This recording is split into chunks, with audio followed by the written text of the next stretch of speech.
جب دیکھا کہ محفلیں بے رونق ہونے لگی ہیں تو پھر کہا جی عمرے کے ٹکٹوں کی قرآن اندازی ہوگی. تو میں نے کہا کہ پہلی بات تو یہ ہے کہ ہر ایک کو عمرہ کرانا یہ ہماری ذمہ داری نہیں ہے، یہ امت کی ڈیوٹی نہیں ہے.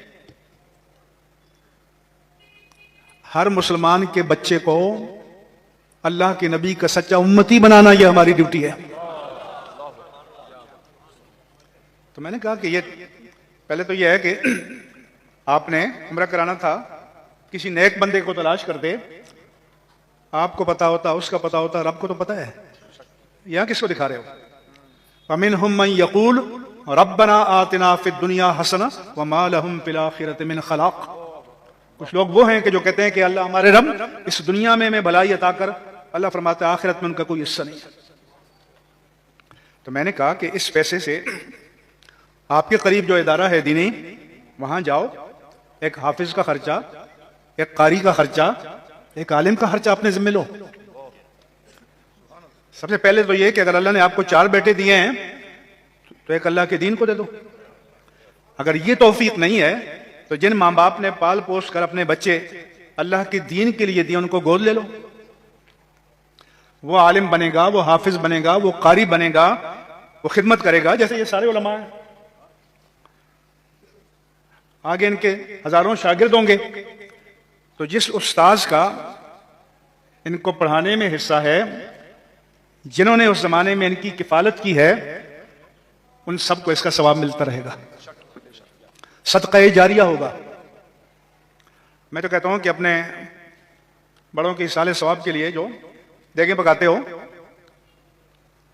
اپنی برادری کے سامنے، تو وہ بھی اگر آ کر اداروں میں دیں جہاں دین کے طلباء پڑھتے ہیں، طالبات پڑھتی ہیں، عالمات اور عالم بنتے ہیں، تو ان کی تیاری میں آپ کا حصہ ہوگا.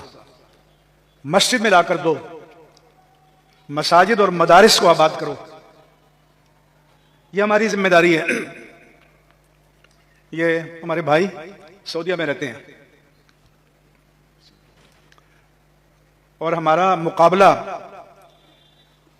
دنیا میں ملک کے اندر اور ملک سے باہر نعت خوانی کے میدان میں نہیں ہے، قوالی کے میدان میں نہیں ہے، علم کے میدان میں ہے. ملک کے اندر بھی علم کے میدان میں ہے، ملک سے باہر بھی علم کے میدان میں ہے. لیکن یہ مجذوب قوم دنیا کے لیے عقل بڑی کام کرتی ہے آپ کی، مگر دین کے لیے عقل کو طلاق دے دیتے ہو. تو آپ کے حساب سے تو سب سے بڑے عاشق یہ نعت خواں اور قوال ہے. تو اب ختم نبوت کا مرحلہ آیا تو پہلی صف میں یہ تھے. جواب تو دو. جب ناموس رسالت کا وقت آیا تو پہلی صف میں یہ اشاق تھے. تو آپ اندھے ہیں؟ آپ کو مناظر بھول جاتے ہیں؟ اس لیے ہوش سے کام لینے کی ضرورت ہے. ان کے ادارے کیوں آباد ہیں؟ تو ان کے وسائل مدارس پر خرچ ہو رہے ہیں، مساجد پر خرچ ہو رہے ہیں. آپ نے بہت سے دندے پال رکھے ہیں. اب آپ ہی کے نصرت فتح علی خان قوال تو فیصل آباد کے تھے. اس نے جا کر بمبے میں ہندوؤں کے درمیان بیٹھ کر قوالی پڑھی، نہ میرا خدا کوئی اور ہے، نہ تیرا خدا کوئی اور ہے. یہ جو یہ ریکارڈ پر ہے. میں نے کہا کہ وہاں کے فتوے ریاست کی غلامی میں جاری ہوتے ہیں اور یہاں وہ فتویٰ چلے گا جو مصطفیٰ کی غلامی میں جاری ہوگا. اور الحمدللہ حرمین طیبین سمیت روئے زمین کی سب مسجدیں بند ہو گئیں، لیکن پاکستان کی مسجدیں کھلی رہیں. مجھے مکہ مکرمہ سے رو رو کر فون آتے تھے ان کے علماء کہ مفتی صاحب 10 منٹ کی پیدل مسافت پر کعبۃ اللہ ہے، مگر ہمیں وہاں جا کر سجدہ کرنے کی اجازت نہیں ہے. تو یہاں دین آزاد کیوں ہے؟ کہ ممبر آزاد ہے، مصلی آزاد ہے، مسند تدریس آزاد ہے. اس لیے جب FATF ہو، مغرب والے ہوں، انہیں ہماری نہ افواج کی فکر ہے 57 مسلم ممالک کی، نہ اسلحے کے ذخائر کی فکر ہے، نہ ان حکمرانوں کی فکر ہے. قانون بناتے ہیں تو مدارس کے لیے.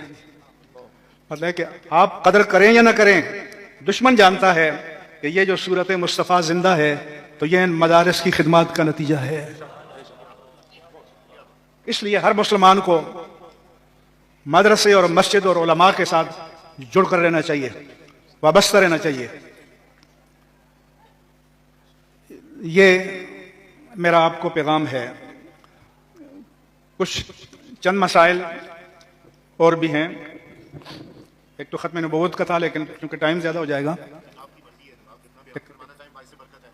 ایک مسئلہ جو بھی کھڑا کیا گیا کہ نبی ان پڑھ تھے، صحابہ بھی ان پڑھ تھے، قرآن بھی بعض جگہ سلف و نحو کے قاعدوں کے مطابق نہیں ہے،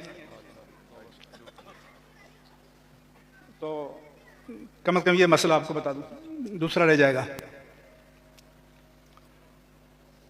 سورۃ الاعراف میں ہے 156 تا 158، موسیٰ علیہ السلام نے اللہ کی بارگاہ میں التجا کی، وَاكْتُبْ لَنَا فِي هَذِهِ الدُّنْيَا حَسَنَةً وَفِي الْآخِرَةِ إِنَّا هُدْنَا إِلَيْكَ، اے اللہ تو ہمارے لیے اس دنیا کی بھلائی لکھ دے اور آخرت کی بھی ہم نے آپ کی طرف رجوع کیا۔